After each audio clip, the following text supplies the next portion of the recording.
Hello everyone, this is Divya. Welcome to my channel Banking Goals. This is the part 2 of coding decoding. This is the third chapter of reasoning which we have started in our new course. Previously we have already completed alphanumeric series as well as ranking and directions. ठीक है, first type का second सब type हम लोग देखेंगे. Letter coding हम लोग discuss कर रहे थे, जिसमें जो हमारे अल्फाबेट लेटर्स है उसकी कोडिंग करके हम लोग सोल्यूशन कैसे निकाल सकते हैं ये हम देख रहे थे. तो in this lecture we are going to see coding by rearranging letters. In the last lecture we have seen coding by shifting the letters, जिसके लिए हमारे लिए बहुत इंपॉर्टेंट चीज हमने देखी थी कि एक ही ट्रिक है, one sole trick which is there which will help you in solving such type of questions. very एक ही शॉर्ट ट्रिक है इसके लिए, वो ये है. इसके कोड्स ध्यान में रखिए. तो इसकी टर्मिनोलॉजी है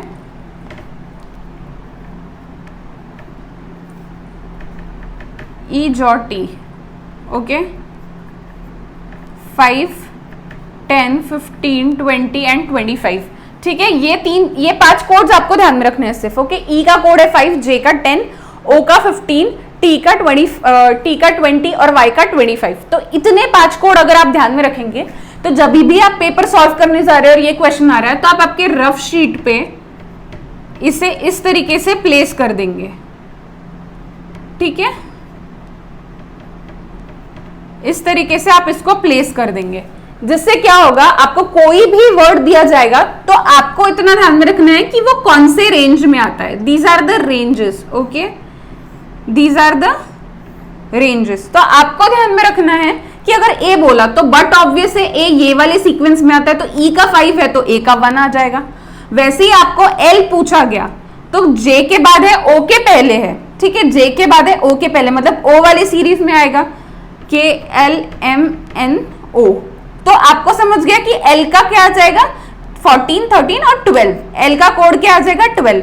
तो इस तरीके से आप उसको प्लेस करेंगे और आप सॉल्व करेंगे. तो ये बहुत इंपॉर्टेंट है आपके लिए कि आपको ये एटलीस्ट 5 कोड्स आपको पता रहेंगे तो आप ये बाकी के इजीली सॉल्व कर पाएंगे. आपको पूरा लिखने की भी जरूरत नहीं पड़ेगी. एक एक वर्ड ए का 1, 2 का बी, ऐसा आपको ध्यान में रखने की जरूरत नहीं पड़ेगी. आप सीधे प्लेस कर सकते हैं कि कौन से रेंज में आता है और उसका अकॉर्डिंगली आप उसका नंबर गेस कर सकते हैं. तो अभी हम लोग क्वेश्चन हमारा देखेंगे. ये क्वेश्चन के लिए भी यही ट्रिक, पिछले भी जो टाइप था उसके लिए यही ट्रिक इंपॉर्टेंट थी और ये टाइप के लिए भी यही ट्रिक इंपॉर्टेंट है. तो हमारा है coding by rearranging letters. Rearrangement मतलब क्या होता है, प्रॉपरली जो अरेंजमेंट दिया रहता है उसको और एक बार अरेंज करना. Rearrange, again arranging the same thing. ठीक है, तो कैसे रहेगा ये हम क्वेश्चन से देखेंगे. क्वेश्चन ऐसे ही आएगा आपको एग्जामिनेशन में, सिर्फ इसके लिए वर्ड्स अलग रहेंगे.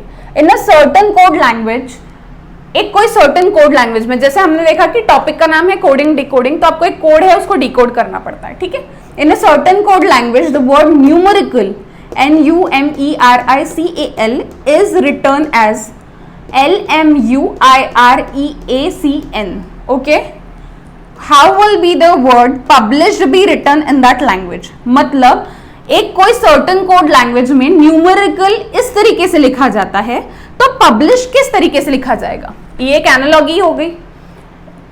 इन a certain code language numerical is written like this, so what will publish be written as. ठीक है, तो बहुत सिंपल है. इसके लिए सबसे पहली चीज तो न्यूमेरिकल जो है, न्यूमेरिकल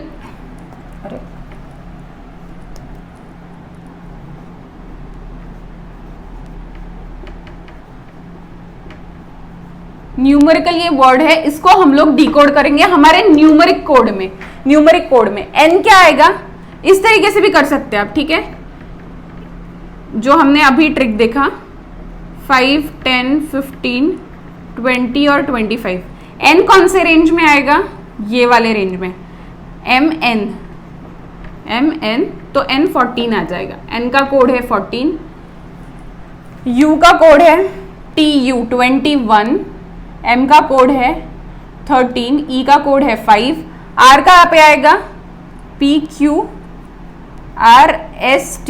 ठीक है, आर का पे आएगा 18 आएगा. आई का आएगा I 9 आ जाएगा. C3 A1 और L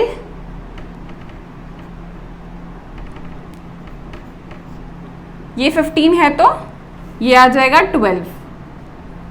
ठीक है, सबको डिकोड कर दिया हमने, न्यूमेरिकल को डिकोड कर दिया। n मतलब 14 है, u मतलब 21 है, m मतलब 13 है, e मतलब 5 है, r is 18, i is 9, c is 3, a is 1, l is 12. Okay, we have decoded it in numerical value.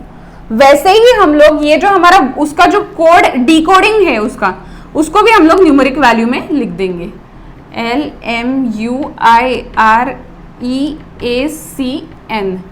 Okay, L का क्या है 12, M का क्या है 13, U का क्या है 21, I का क्या है 9, R का क्या है 18, E का 5 है, A का 1 है, C का 3 है, N का 14 है। अभी हमको इतना ध्यान में आया कि बहुत सारे वर्ड्स इन दोनों में सेम है करके, इसका मतलब कोड पिछले वाले टाइप जैसा नहीं है, शिफ्टिंग लेटर्स वाला नहीं है। ठीक है, +1 -1 कोई भी लेटर में +1 -1 करो और फिर कोड बना है, ऐसा नहीं है। ये सेम लेटर्स है जो हमें क्वेश्चन में दिए हैं। ओके, जो क्वेश्चन में दिए सेम लेटर्स है, इतना समझ गया हमको। बस चीज क्या है कि इसका जो अरेंजमेंट है वो शिफ्ट कर दिया है, उसको चेंज कर दिया, इसलिए बोला है रीअरेंजिंग लेटर्स, मतलब लेटर्स को रीअरेंज किया गया है। न्यूमेरिकल को इस तरीके से रीअरेंज किया गया है कि 1 को कौन से प्लेस पे है, 1 यहाँ पे था 1, अभी इसकी प्लेसेस भी हम लोग देख लेंगे, 1 2 3 4 5 6 7 8 9 प्लेसेस है उसमें। पहले ए 8 प्लेस पे था, अभी 7 प्लेस पे है। ठीक है, वैसे ही n कहाँ पे है, n यहाँ पे चले गया, u कहाँ पे है, u यहाँ चले गया। तो अभी हमको देखना है कि शिफ्टिंग की कैसे गई है। ठीक है, शिफ्टिंग की कैसे गई है, तो हम लोग देखेंगे कि जो u है वो बाद में चले गया, u सेकंड प्लेस पे था, थर्ड प्लेस पे चले गया। ठीक है, n यहाँ पे था, शिफ्ट हो गया, a यहाँ पे आ गया। ठीक है, i कहाँ पे है, i यहाँ पे था, यहाँ पे आ गया, r यहाँ पे था, यहाँ पे आ गया, e यहाँ पे आ गया, m यहाँ पे आ गया। ठीक है, l कहाँ पे, l यहाँ पे है, यहाँ पे था, यहाँ पे आ गया, n यहाँ पे था, यहाँ पे आ गया, c ऐसे हो गया। ठीक है, तो अभी इससे हमको क्या समझ में आता है कि अरेंजमेंट कैसा किया गया। अरेंजमेंट कैसा किया गया, ऐसा, यहाँ पे ऐसा, और यहाँ पे ऐसा और ऐसा। ठीक है, इतना समझ गया हमको। और ये पूरा चेंज हो गया, ये फर्स्ट प्लेस पे था तो लास्ट प्लेस पे आ गया, ये लास्ट प्लेस पे था तो फर्स्ट प्लेस पे आ गया। सिंपल है, बहुत सिंपल है। आप स्पेस में लिखेंगे तो आपको बराबर से समझ में आएगा। अभी हम क्वेश्चन यहाँ पे नीचे थोड़ा सा मिटा देते हैं, तो पब्लिश्ड का हम लोग यही कर पाएंगे।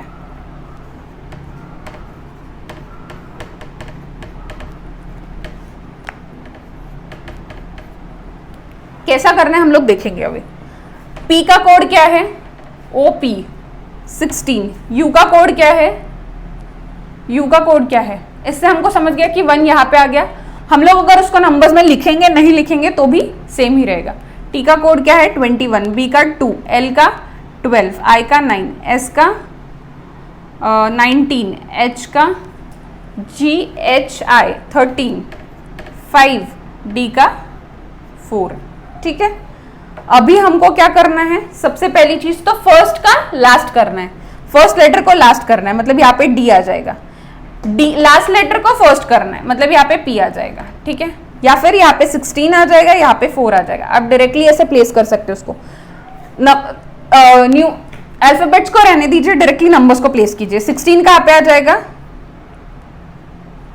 सॉरी 4 यहाँ पे आ जाएगा, 16 यहाँ पे आ जाएगा। ठीक है, 16 यहाँ पे आ जाएगा, 4 यहाँ पे आ जाएगा। अभी इसको क्रॉस करना है, इसको क्रॉस करना है, मतलब 21 यहाँ पे आ जाएगा, 2 यहाँ पे आ जाएगा। यहाँ पे क्रॉस किया है हमने, 21 यहाँ था, यहाँ आ गया, 13 यहाँ पे था, यहाँ पे आ गया। वैसे ही इसको भी क्रॉस करना है हमको, मतलब 5 यहाँ आ जाएगा, 13 यहाँ आ जाएगा। इसको कैसे क्रॉस करना है, ऐसे क्रॉस करना है। 12 यहाँ आ जाएगा, 19 यहाँ आ जाएगा, और 9 वैसे का वैसा ही सेंटर में रहेगा। सेम है, पहले वाला लास्ट में चले गया, 16th लास्ट में चले गया, लास्ट वाला फर्स्ट में आ गया, 12 स्टार्टिंग में आ गया था तो 4 स्टार्टिंग में आ गया। इसको क्रॉस किया, 21 यहाँ पे आ गया, 2 यहाँ पे आ गया, 13 यहाँ पे था, यहाँ आ गया, 5 का यहाँ आ गया, 12 का यहाँ पे, 19 का यहाँ पे, और 9 बीच में। अभी पहले प्लेस में 4 रखना है हमको, पहले प्लेस में 4 रखना है, मतलब 4 क्या है, D है। सेकंड प्लेस में 2 रखना है, 2 की वैल्यू क्या है, B है। ठीक है, बाद में थर्ड प्लेस पे 21 रखना है, 21 क्या है, U है। बाद में 19 रखना है, 19 है S। उसके बाद 9 रखना है, 9 मतलब I। उसके बाद 12 रखना है, 12 मतलब L। Then you have to place 5, 5 means E। 13, 13 means H, 13 means H. Then you have to place 16, that is P. So this is the code for publish. This is the code for publish. Publish can be written in the same language like this. समझ गया? हम लोग सबसे पहली चीज तो code को numeric value में करेंगे और जो कोड का आंसर है उसको भी न्यूमेरिक वैल्यू में करेंगे। फिर हम लोग देखेंगे कि उसका शिफ्टिंग, उसका रीअरेंजमेंट किस तरीके से किया हुआ है। तो इससे हमको पता चला कि ये लास्ट में गया, ये फर्स्ट में चले गया और इसके बीच में ऐसा क्रॉस बना, इसके बीच में ऐसा बना, ऐसा। फिर इसको हमने न्यूमेरिक वैल्यू में लिख दिया और नंबर्स को हमने ये वाले अरेंजमेंट के हिसाब से प्लेस कर दिया। फिर हमने देखा कि नंबर्स की एक्चुअल अल्फाबेट्स क्या है, फिर वो अल्फाबेट्स को हमने आंसर के तौर पे लिख दिया। So this was the second sub type of letter coding. Soon we'll be bringing the other types as well. Till then, thank you so much for watching the video. Do like my video, subscribe my channel, press the bell icon for regular notification, share it with your friends and family. And if you want to watch the other parts of reasoning of this topic as well as the other chapters, similarly if you want to watch videos of quantitative aptitude, English and general awareness, you can go on the Banking Goals channel. There has been created a playlist. The name of the playlist is Banking Goals 2020. You can go there and watch the other videos as well. Thank you so much.